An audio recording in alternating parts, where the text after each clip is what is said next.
Hello everyone, I am Alok and you are watching smart maths. চলো আজকের ভিডিওতে পার্সেন্টেজের থেকে অর্থাৎ আমাদের শতকরা চ্যাপ্টারের থেকে আরও একটা ইম্পর্টেন্ট কনসেপ্ট আমরা দেখি। সেটা হচ্ছে ইনকাম, এক্সপেন্ডিচার এবং সেভিংস, অর্থাৎ আয়, ব্যয়, সঞ্চয়, যেটা নিয়ে আমাদের জীবন। কত আয় করলাম, কত ব্যয় করলাম, কত সঞ্চয় করলাম, আমদানি আট্টান্নি খরচা রুপাইয়া। তো চলো সেটা আমরা স্টার্ট করি। বেসিক্যালি এখান থেকে কিছু ইম্পর্টেন্ট কোশ্চেন্স আমাদের থাকে পরীক্ষায়, থাকেই, ম্যাক্সিমাম পরীক্ষাতে কোশ্চেন্স কিন্তু এখান থেকে থাকেই, তো সেটা আমাদেরকে করতেই লাগবে। সবার প্রথমে বুঝে নেওয়া যাক যে এই ব্যাপারটা কি, এদের মধ্যে সম্পর্কটা কি, ইনকাম, এক্সপেন্ডিচার আর সেভিংসের মধ্যে, আয়, ব্যয় আর সঞ্চয়। তো আমরা যে টাকা ইনকাম করলাম তার থেকে কিছু খরচা করলাম, বাকিটা আমাদের সেভিংস হয়, তাই না? এটা ম্যাক্সিমাম জনের ক্ষেত্রে হয়। কিছু লোক মানে প্রচণ্ড আবার আলাদা রকমের লোক হয়, যাদের যা আয় করে তার থেকে ব্যয় অনেক বেশি হয়ে যায়, সেরকমও পাবলিকরা রয়েছে।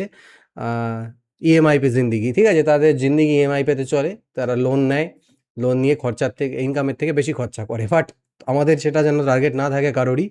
আমরা আয় করব, আয়ের থেকে ব্যয় করব কিছু টাকা, বাকি টাকা আমরা সেভিংস করব, সঞ্চয় করব।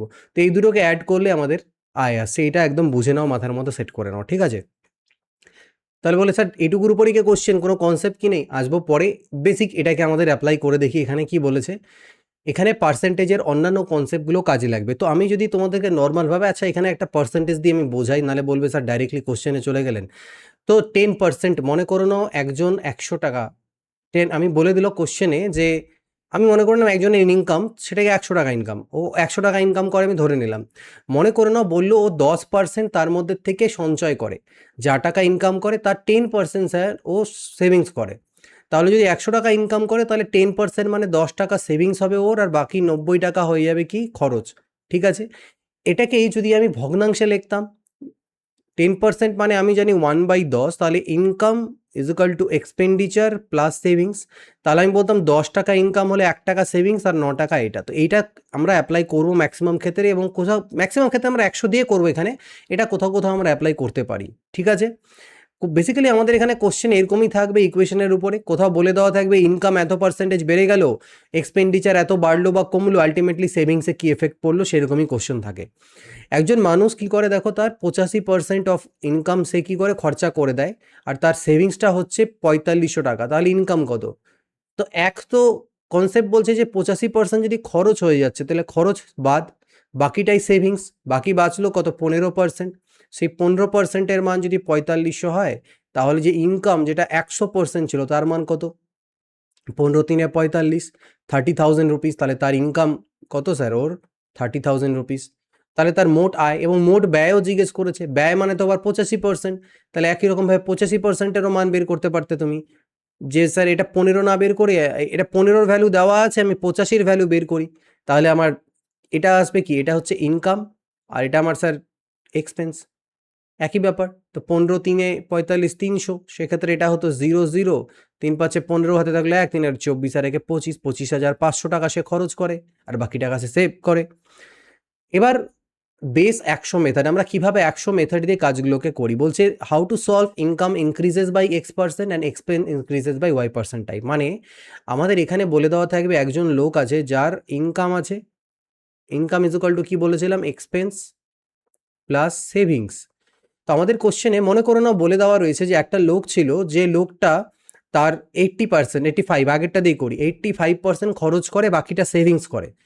তাহলে আমি ধরে নেব তার ইনকাম হচ্ছে 100 টাকা, তার মধ্যে থেকে 85 টাকা সে খরচ করে দেয়, আর বাকি 10 টাকা সে সেভিংস করে, ঠিক? এবার কোশ্চেনে বললো যে তার ইনকাম, এখানে দেওয়া নেই, মনে মনে বলছি, আমি নিজে থেকে বলছি, তার ইনকাম 20% বেড়ে গেল। কত বাড়লো?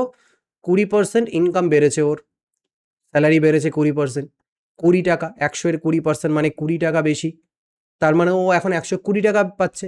বললো যে ও ওর এক্সপেন্সকেও, ওর এক্সপেন্সকেও 20% বাড়িয়ে দিয়েছে। কি করেছে স্যার? এক্সপেন্সকেও 20% বাড়িয়ে দিয়েছে। তো চলো, ব্যাটা তো দেখলো আমার স্যালারি ভাই 20% বাড়ছে, হা হা, আমি আগের মতনই খরচা করবো, আমি আরও 20% খরচা বেশি করব, কি খুশি। তো 85-এর 20% মানে কত হয় বলবে স্যার? 17। 10%-এর মান 8.5, তাহলে 20%-টা ডবল হবে 17। নতুন খরচা কত? 85, 5 × 90 = 92, আর 102। তাহলে ও আগে 85 খরচা করতো, এখন 102 খরচা করছে। 120 টাকা ইনকাম, 102 টাকা খরচা, তাহলে বাদ দিলে 12 টাকা। টাকা সেভিংস, অর্থাৎ সেভিংসটা কিছুটা হলো বাড়লো, ঠিক আছে? ও তো অঙ্ক জানে না, ও ভাবছে 20% ইনকাম বেড়েছে, 20%ই খরচাটা বাড়াই, বাট অ্যাকচুয়ালিতে সিস্টেমটা একটু ওইভাবে কাজ করে না। কারণ ও খরচাটা বাড়াচ্ছে এটার উপরে আর ইনকামটা বেড়েছে এটার উপরে। তো আমার দেখা গেল যে সেভিংস ৳2 বাড়লো। ৳2 সেভিংস বাড়লো কতর মধ্যে? আগে কত সেভিংস ছিল? ৳10। তাহলে আমি 100 এর মধ্যে যদি সেটাকে ক্যালকুলেট করি, তাহলে বলবো স্যার 20%। তাহলে দেখো সেভিংসও 20%ই বাড়লো, এটা 20 বাড়লো, এটাও 20 বাড়িয়েছে, তাহলে তা সত্ত্বেও দেখতে পাচ্ছি সেভিংসেও 20% বাড়ছে। তো এই যে চেন সিস্টেম বা এই যে উপর থেকে নিচ সিস্টেমে আমি কাজ করলাম, সেম ডিটটো আমরা এইভাবেই কাজ করব। কোথাও তোমাকে যে কোনো দুটো জিনিসের ইনক্রিজ থাকতে পারে, কোথাও ডিক্রিজ হয়েছে থাকতে পারে, দিয়ে 3 নাম্বারটা কতটা বাড়লো কতটা কমলো বের করতে বলবে, ঠিক? কোশ্চেন দেখা যাক। অলোক স্পেন্ডস 80% অফ ইনকাম, আমি আমার ইনকামের 80% খরচা করে দিই। হিজ ইনকাম ইনক্রিজেস বাই 20%, যেটা খুব একটা বাড়ে না, এখানে বেড়েছে বাট অ্যাকচুয়ালি রিয়ালিটিতে বাড়ে না। অ্যান্ড এক্সপেন্ডিচার ইনক্রিজেস বাই 10%, কিন্তু আর খরচা 10% বেড়ে গেল, খরচা বাড়েই, আচ্ছা ইনকামের থেকে খরচা কম বেড়েছে, আমি ভালো লোক তাই অত খরচা করি না। Fine the percentage increase in his savings, তার সেভিংসে কত খরচা বাড়লো, ঠিক আছে? তো ইনকাম, এক্সপেন্স প্লাস সেভিংস, এই ইকুয়েশনটা মনে রাখো। তাহলে আমি যদি ধরি যে ইনকাম ৳100, তাহলে 80% যদি খরচা করা হচ্ছে, তাহলে বাকি 20% সেভ হচ্ছে, ৳20 সেভ হচ্ছে। ইনকাম 20% বেড়েছে মানে 120 হয়ে যাবে। এক্সপেন্স 10% বাড়িয়েছি, তো 80 10% কত হয়? 80 10%, আর এটা হচ্ছে প্লাস 20%, ৳8। 10% মানে ৳8, তাহলে 88। তো আমার নতুন সেভিংস কত হয়ে গেল? এখান থেকে 88 করলে 12, 32, তাই না? 88 12 তে 100, 32। তাহলে 20 থেকে 32 মানে সেভিংস আমি ৳12 বাড়িয়েছি। আগে ৳20 করতাম, 20 র মধ্যে 12, অর্থাৎ 100 এর মধ্যে যদি বলি 20 পাচ্ছে 100, 12 পাচ্ছে 60, অর্থাৎ 60% কিন্তু সেভিংস বৃদ্ধি পেয়েছে। ক্লিয়ার হয়ে গেল কনসেপ্ট কিভাবে কাজ করি আমরা? এবার আছে direct spending versus successive spending. দু রকমের স্পেন্ডিং হতে পারে, এইরকম একটা কোশ্চেন থাকে। এটা একটা টাইপ, একটা টাইপের মধ্যে দুটো কেস হয়, কেস 1 অ্যান্ড কেস 2। কেস 1 কি বলছে দেখো, কেস 1 কি বলেছে? কেস 1 বলেছে এখানে একটা লোক যা ইনকাম করে, মনে করো কোনো একটা লোক আছে, রামবাবু, শ্যামবাবু, যদুবাবু যেই আছেন, তিনি কিছু টাকা ইনকাম করছেন। ইনকাম করার পরে তিনি তার মধ্যে থেকে মনে করে নাও 60% টাকা সংসার খরচাতে, ঠিক আছে? ফ্যামিলি ফ্যামিলি এক্সপেন্স, সংসার খরচাতে খরচ করে দিলেন।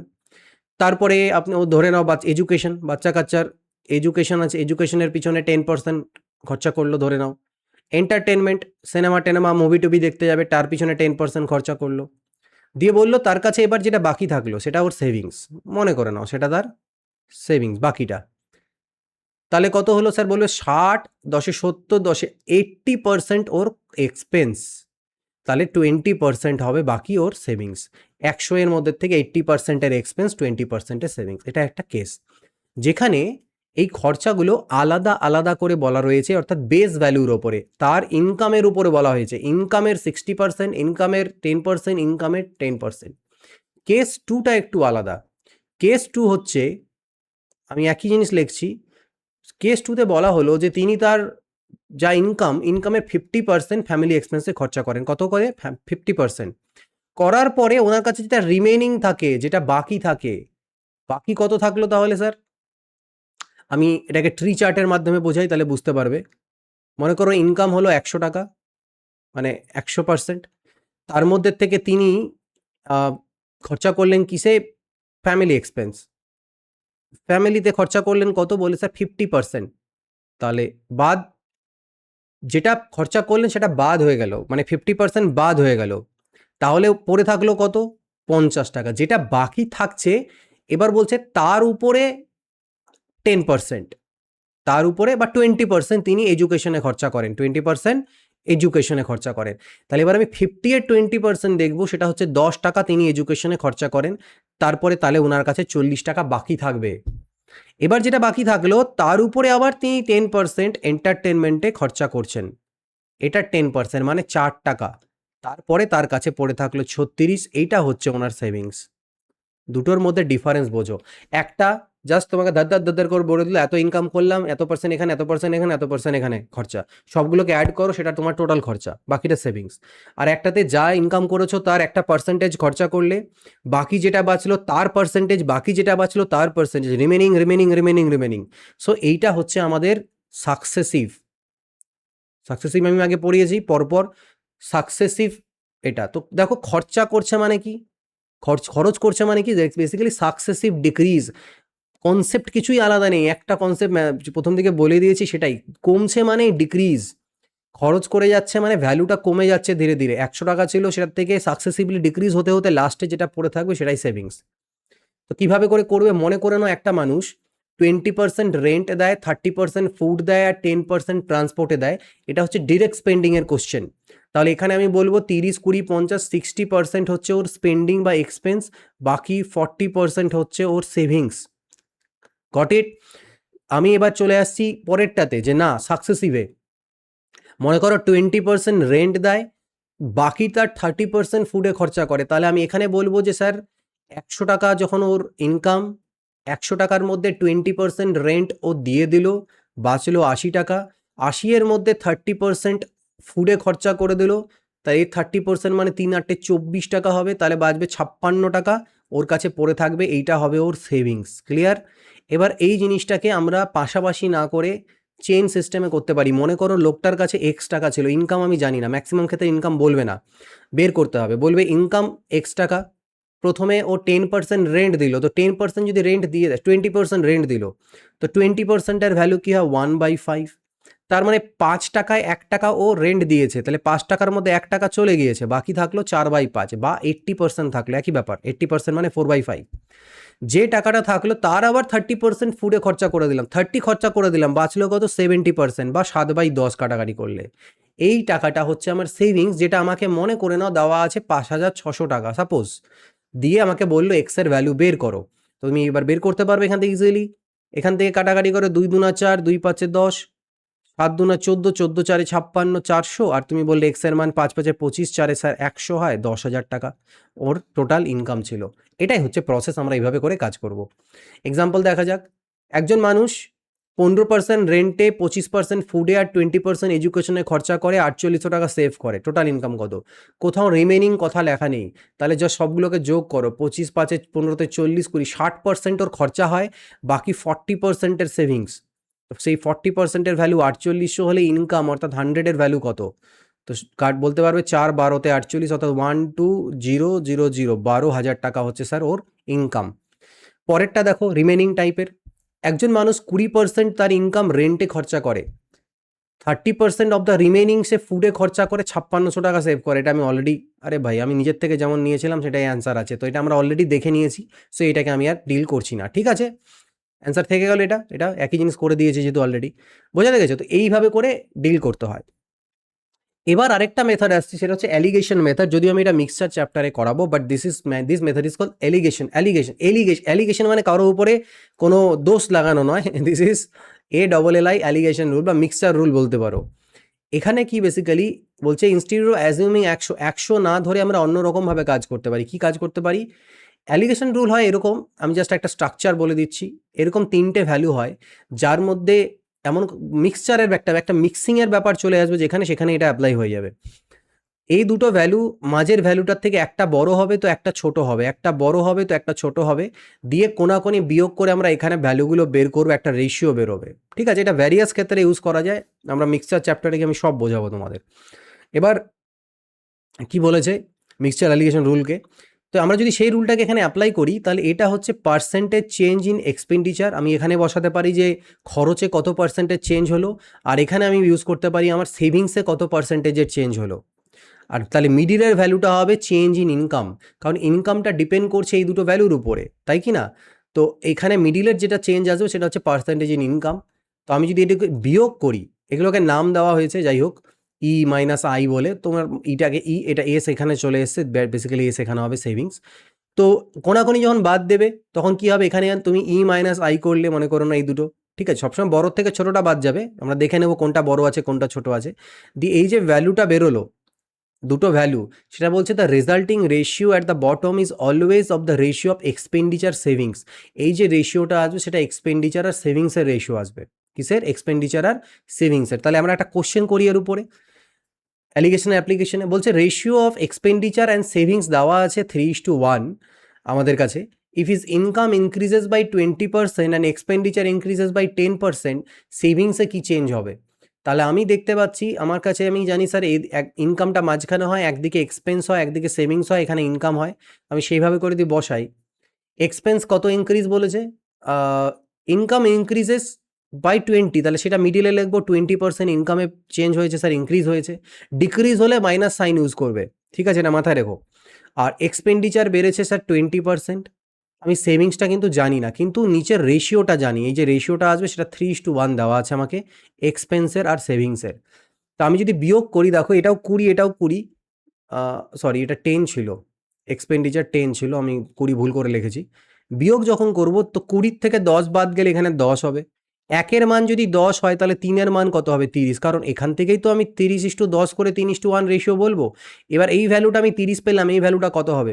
দেখো এই ভ্যালুটা 20 থেকে ছোট ছিল, তার মানে এখানকার ভ্যালুটা 20 থেকে বড় হবে, অর্থাৎ 30 অ্যাড করে দিয়ে 50 লিখি, মানে 50 - 20 = 30, আর 20 - 10 = 10।